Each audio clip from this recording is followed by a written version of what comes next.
Hello, beautiful people. Welcome back to Her Journey to Self Podcast. My name is Tamara and I am your host. I am so excited for today's episode. I am talking to a woman who is full of love and ambition, but most importantly, she is a friend. Welcome to the show, businesswoman and entrepreneur, Jasmine Manning. Hey, how are you? I'm good. It's the end of the week, so, it's all good. I know. Thank God it's Friday. It's been a long time. Jasmine and I actually met when I was living in Savannah, Georgia. I was there for grad school and we attended the same church together. We danced on the same praise team together. So it was good times. Yeah, so it's been a long time since we've seen each other, like literally face to face. So it's good to catch up. All right. So I wanted to talk to you about your new business venture. You just recently launched your own business called Bluma Consulting. First of all, I absolutely love the name. Can you tell us a little bit about the business and what inspired the name Bluma? Yeah, so Bluma Consulting allows me to be a business consultant, and my focus with that is strategy, planning, and implementation. And so the purpose of the business, really the focus is small businesses. We'll see what the future holds as far as growing beyond small businesses, but really helping business owners to maximize the opportunities within their business. So if we take, for instance, someone who is good at baking, and so they start like a bakery. They may have the business acumen to really stand up that business and do a great job, or they may not. They may just be good at their skill or their craft and need additional assistance. So that's where I come into play in making sure that they are really pushing the limits of their business as far as success stands. And so, as far as the name of the business, I'm excited to talk about that because it actually ties into a personal journey. So, as Tamara said earlier, my name is Jasmine, which is a flower. And growing up, it's a pretty popular name. And me being a pretty reserved and shy person, I found a lot of times that I didn't hate my name, but if someone was addressing, hey, Jasmine, what's up? Or like, Jasmine, can you do da da da? A lot of times they weren't talking to me because I was this shy person. So it gave me somewhat of a reservation around my name of like not being seen and not being heard. But as I grew up, I came to realize that I was really the influence behind that because of being so comfortable in the background and just kind of blending in and that sort of thing. So when I was looking for a business name, I wanted it to be a unique name, kind of like Nike, not like a normal word, kind of a made up word. And so I was like brainstorming, I was praying about it and trying out different things. And Bluma came to mind. And it's really about a tie to my name of being a flower, but also in relation to businesses and helping businesses to bloom to their fullest potential. So that's where that came from. I love that. That is so beautiful. Yeah, when I first saw that, it just immediately I thought of growth and really being the seed for someone else. And I think that's exactly what you're doing as a consultant. You said something about, growing up saying that you would blend in. You've always kind of been reserved. We're like a lot alike in that way because I've always been more reserved as well. And I think it's interesting because, growing up, I think people like us often feel like, correct me if I'm wrong, but I feel like at that age, we sometimes feel inferior to people who are very outspoken and energetic. And it seems like, oh, well, I'm supposed to be that way. But I think that there's so much power in stillness and those of us who are very observant. So, what do you think has influenced your business in that way, being a person who's more reserved and is now basically on the back end of people's businesses? Because I don't think people often realize the people who are working on the back end. I have a lot of experience in this as a performer. I'm on the stage or in front of a camera, but I don't do it all by myself. We have the person who's running the camera, the person who's running the sound. We have the people who are doing makeup and costumes and setting up the set. So it's this beautiful marriage of people who are behind the scenes and in front of the scenes who are coming together to create something. So, what do you think has really influenced you in that way? I think it's really been my life journey, and really the unfolding of seeing the importance of the background people. And we play a critical role in the success of not only those that are on the forefront, but we have an opportunity to create our own success as well. And so seeing the importance of that and seeing how I've been able to impact people um, throughout my career as well as within my business, stillness is needed, balance is needed. Someone who can take a step back and listen is needed. And what I found is that in all the years of growing up and thinking that being shy has made me miss out on opportunities and it being a weakness, which is true in a sense, I have found the strength in that, which is the ability to observe. I know how people think. I know what people like because of me being in the background and because of me being a listener and not always um, just speaking to be heard. And so I'm really excited about that newfound strength, and it really just hoping to propel me to take this a step further. Yeah, that's amazing. Jasmine, something that I always think about when I think about you is your testimony at church one time a long time ago. It was about, I think, when you first when you first got your job at Gulfstream, I believe. Do you remember this? You you came up for a testimony. You were still at the bank.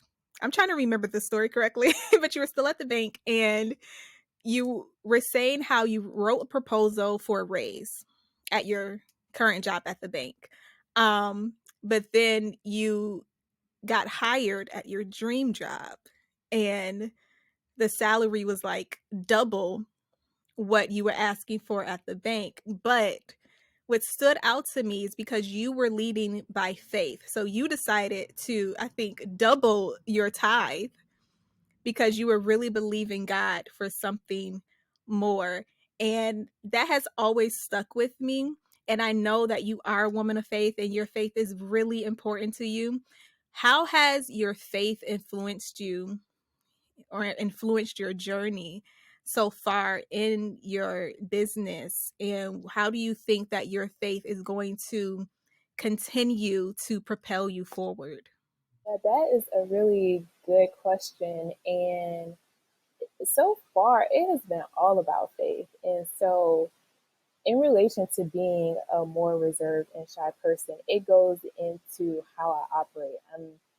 I don't know if I would say I'm calculated, like not like a robot, but I I try to assess risk before I decide if I'm going to pursue it or not. So if you think about an entrepreneur, like that's kind of the complete opposite of what entrepreneurship can bring. Yes, you do have freedom in making decisions and making your schedule and going after the clients that fit your target group, but you also can there's some instability there because you're more dependent on that market and other people versus you going to a regular job. You know that you're going to get a paycheck every single week and that sort of thing.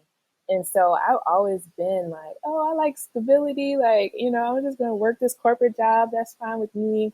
And our life journey is just so interesting in how one step builds on the next and builds to the next. And so my husband really opened my eyes to the opportunity of entrepreneurship. Um, ironically too, my child, like becoming a mom has really helped me to blossom and like step out, and like I don't have time to waste. Like now is the time to go after these things. As devastating as the pandemic has been, the slowness of life kind of taking a pause and not being on the go and going to this meeting and that meeting and being in everything has really helped me to take a step back to um, really pursue entrepreneurship, which in turn means pursuing faith at a different level. Um, so starting my business has been all about a faith journey because it's totally against who I am as a person and looking for that stability. And a lot of people are like, I don't like being in the box. I like being in the box. I like having boundaries. I like options, but I only want like two or three. Like, give me multiple choice. Don't give me just a blank sheet of paper to go after. And so I'm just like discovering all these new sides of me and the beauty and creativity and individuality. And as far as where my takes me next, I'm actually in the middle of one of the biggest faith leaps that I have ever taken and probably ever will take, in that I am transitioning into full time entrepreneurship. Oh, wow. And so, yeah. I did not know And that. So yeah, when you reach out to me, I'm like, wow, this could not have been at a better time. And this so, it's all God. yeah, Mm. and it's so crazy. So, in order to get to this point, my husband said something to me earlier this year. He said, I think you're going to leave your job by the end of the year. And I was like, wait, what? Like, where did that come from? And I started thinking about it, and I was like, well, first of all, I was like, did God tell you that, or are you just? And he's like, oh, God didn't tell me that. I don't know where it came from. So I'm like, okay. I started thinking about it being a closer and a closer thing. And over the past couple of months, the end of the year really just seemed more and more like the right time to do it. And so we prayed about it, we fasted around it, and like I said earlier, it's completely against who I naturally am. But I'm so excited about it. Like I don't have any doubt or any fear. I know it's gonna be hard. I know that there are gonna be tough days ahead, but I can just feel God pushing me to pursue this. So it's very exciting, and not just a not so much about the entrepreneurship part of it, but really the faith part of it. In that I was able to understand God in this way. He was able to speak to me in that way. He chose me, and for me to just move to new levels in my relationship with Him. It's so amazing. First of all, I'm so excited for you. Like I was literally shocked. I had no idea that, that was happening right now. So that's amazing. So you really had like no intentions of becoming like a business owner or an art entrepreneur. This is like something brand new. So like what was it? What was the moment? Because I know you said that, Jonathan, mentioned something to you at the beginning of the year, but what was that moment where you were like, okay, I'm going to do this, but not only I'm going to do this, but I think I'm supposed to be doing this?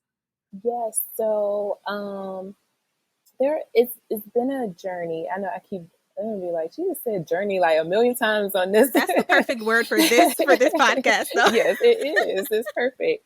It really is my journey to my soul. So it's perfect. um, yes, so my husband Jonathan has had businesses for the past several years. I don't even know when we started. And he had his first business um helping with accounting and finance for businesses. And he put me as like a co-owner of that business. And I'm like, I don't know why. I'm not doing nothing other than being your cheerleader, but this is your business.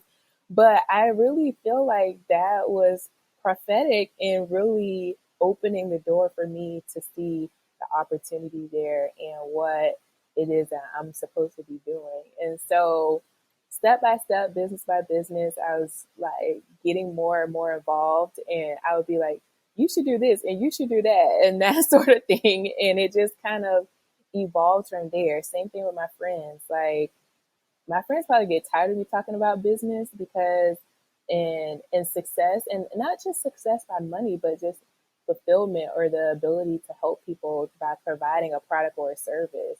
Like that kind of thing really just interests me, and I could talk about it all the time. And so it was just kind of step by step of figuring out, like, I actually could do this. And I'm totally interested in it. The experiences that I've gained from the corporate world have really helped me to better understand, like I said earlier, what people like, how people think, what people are looking for, how to structure a business, how to make decisions, how to be competitive, how to pivot. All of these different attributes that are important to running a business. And so I just kind of went from there. But if we go back to the faith journey, so I just launched my business into the world in August of this year. I actually filed for my LLC a year prior to that, like maybe May or June of the year prior. Um, and then even before that, I was helping people, and I kind of, like, God allowed me to go at a pace that was comfortable for me, at least in the beginning. And so what I did is, even after I had my business established, I was helping people for free. Now I know that that is like the do not do, like, you need to charge people, blah, blah, blah. Don't be hooking up your friends and all this, blah, blah, blah. But to me, it was a two-way thing because although they weren't paying me for my services, they were giving me confidence and they were validating that, yes, I am good at this. Yes, I can help people. And what I wanted to do as well is build credibility. I didn't want to launch my business on social media and then all my homegirls like, oh yeah, you need to work with her. Like, she's bomb, all this, blah, blah, blah. And they'd never even seen me from a business aspect. They only know me as a person. I want, if people are saying like, yeah, you need to work with her, is because they have worked with me and they know the quality of work that I can put out. So again, kind of non-traditional in the business sense of, like, you're supposed to charge people all this, blah, blah, blah. But I felt like that was important for what I needed at that step in my journey. And then I also had the flexibility because I still had my full-time job that wasn't like they were taking money out of my household at that point. I love that because, so many times you hear, especially in business, like there's like this business blueprint and you need to follow these steps, this exact way in order to achieve success or do it the right way. But there are so many different paths that we can take. There are so many different vehicles, that are offered to us, that we can use to get us to our chosen destination. So I love that you did take the non-traditional route and that it really has worked for you and it has benefited you in such a great way. I know that you said that, you don't really have fear right now. You know that things are going to be hard and challenging, but you're really not being led by fear, which is an amazing thing. What do you say to that person who's like, okay, I want to out on faith. I want to pursue my passion and my purpose, but I am fearful. What do you say to that person?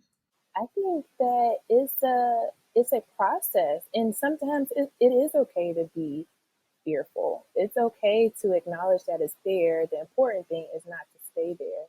So find opportunities to encourage yourself.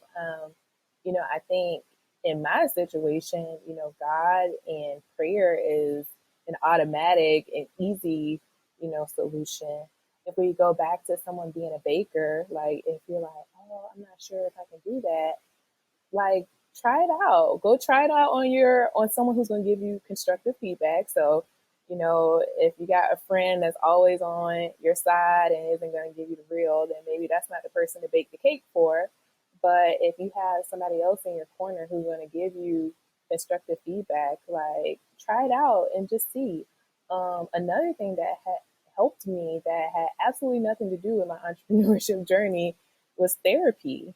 And really, a lot of the fear comes down to um, I don't have fear in God's ability to do what he says that he's going to do. I have fear about if I can hold up my end of the bargain.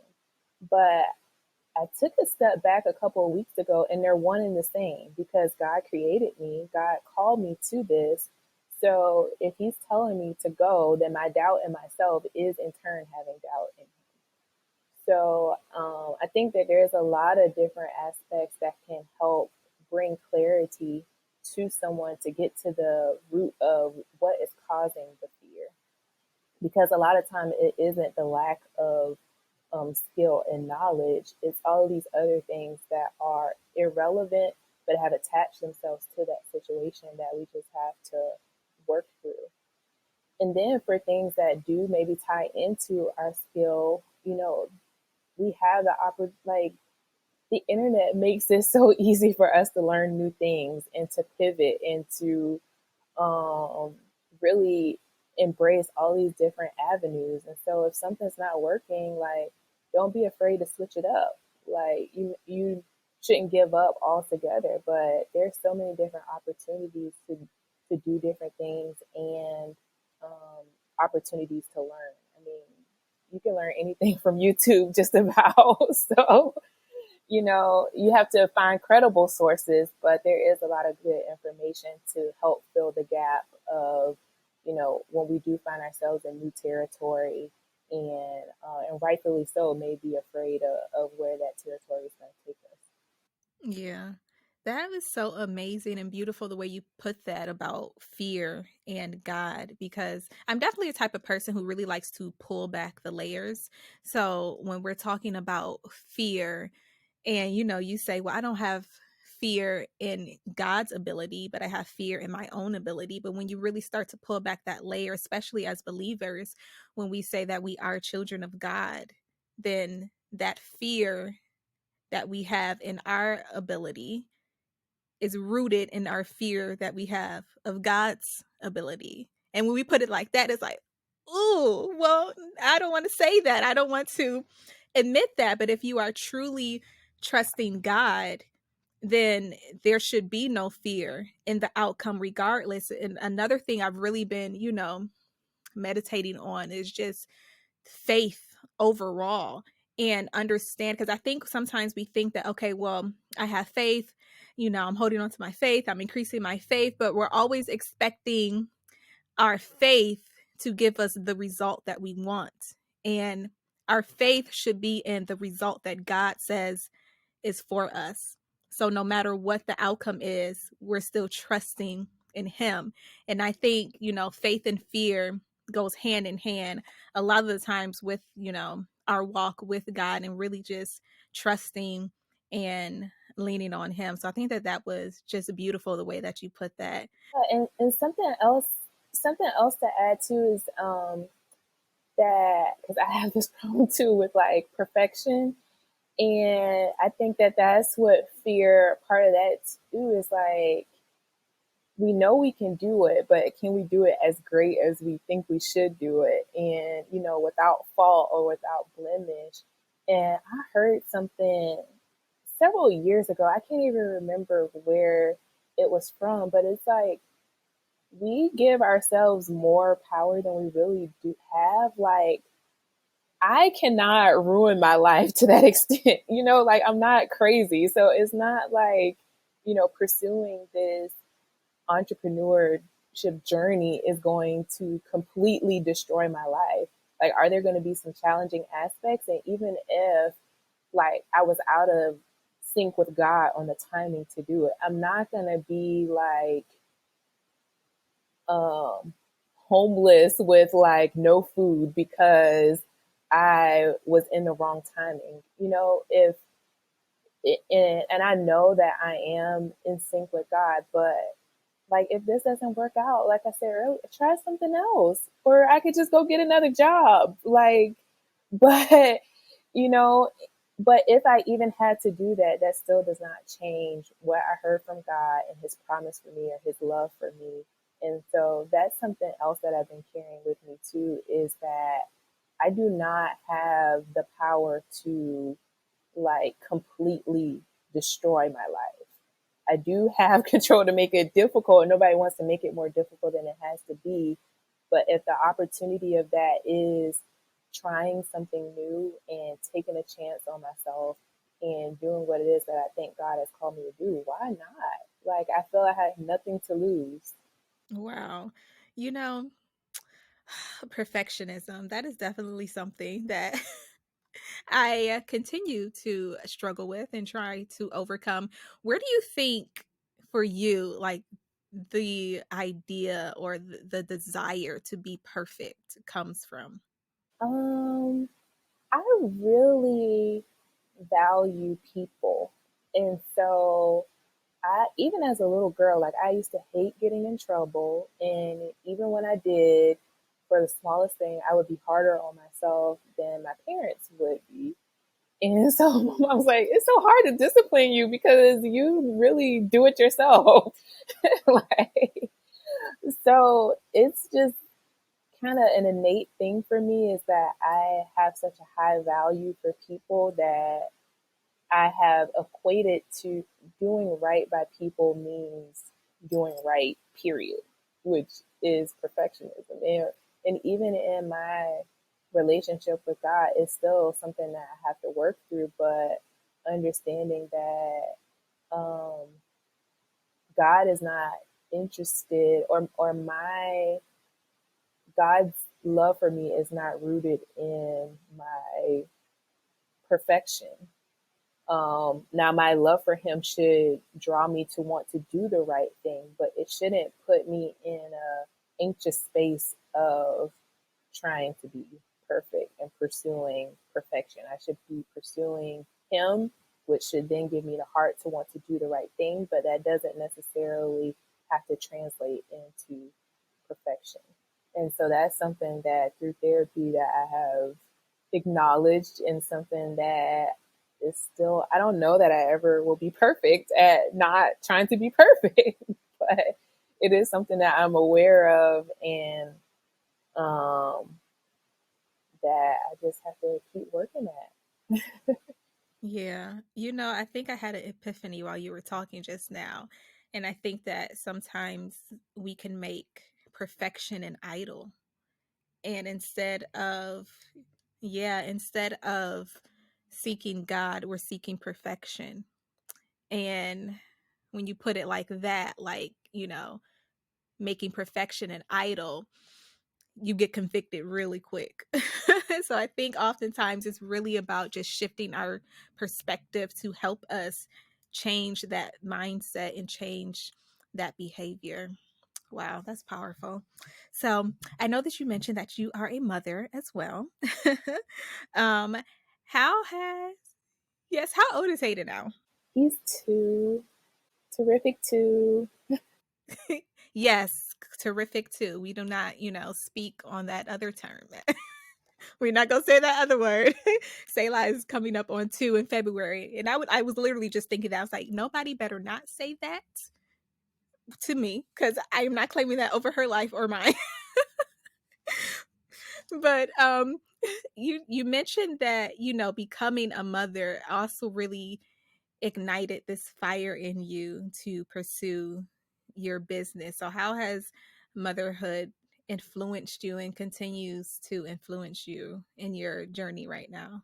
Man, first of all, motherhood is so amazing. Like, I enjoy my son so much, but it has changed me in a way that I didn't even know I needed to be changed. And the biggest thing is like just being chill.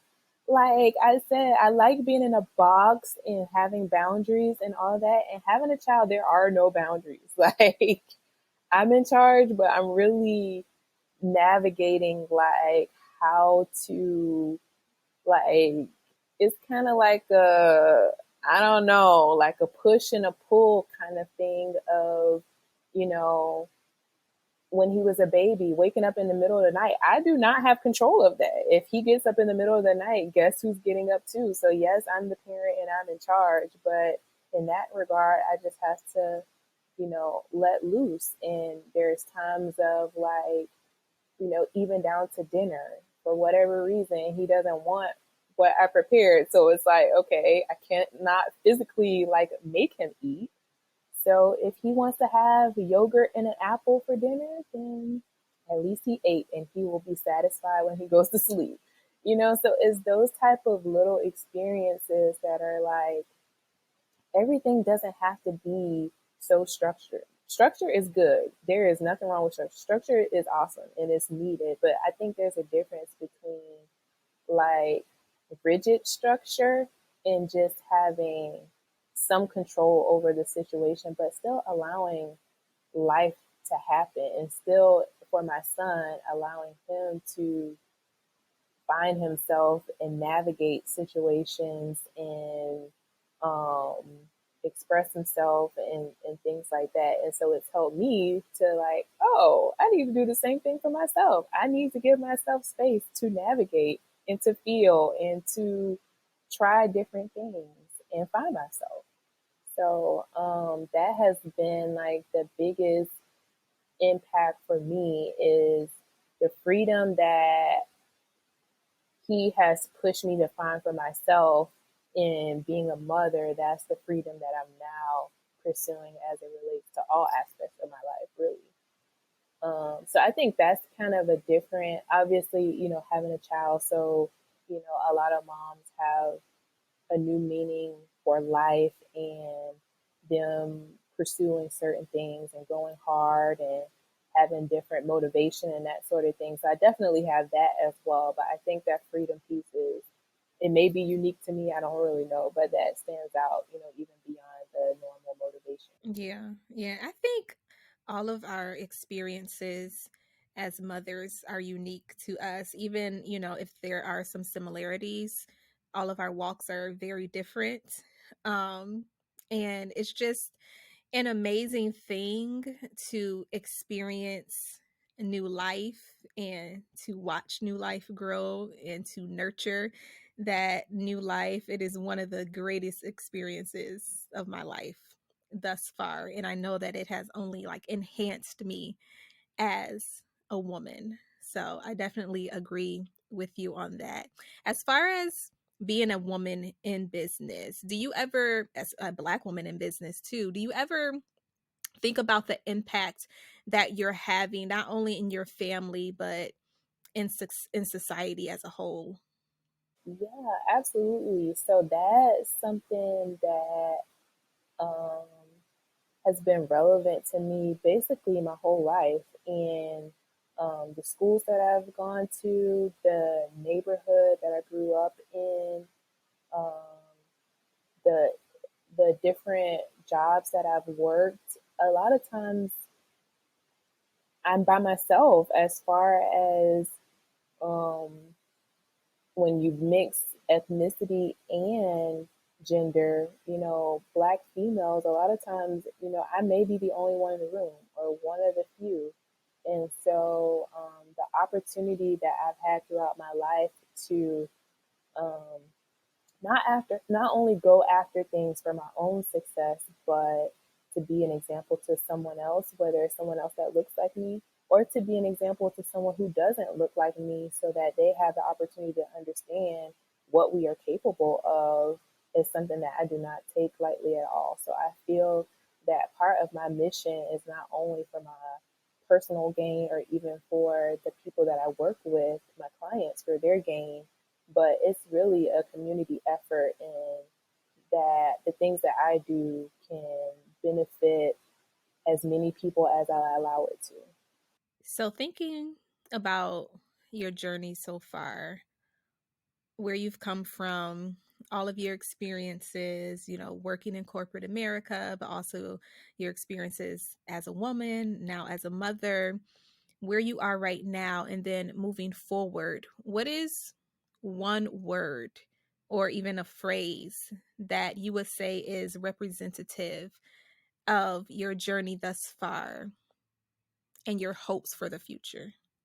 I think Destin comes to mind, and it ties into what I've really been saying this whole time about the journey. Like all of these steps coming together, they don't even make sense that one would connect to the next, to connect to the next and the but that's my journey and that's my story. And each step has built to the next. And so I was destined to go through what I've gone through to get to this point, and I'm destined for all that I will experience along the way.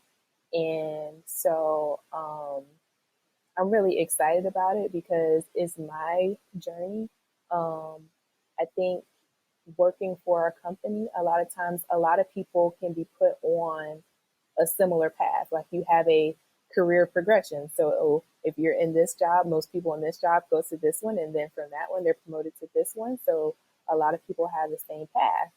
But for what I'm pursuing now, it's really up to me. It's really my individual journey to pursue what it is that I'm destined to experience.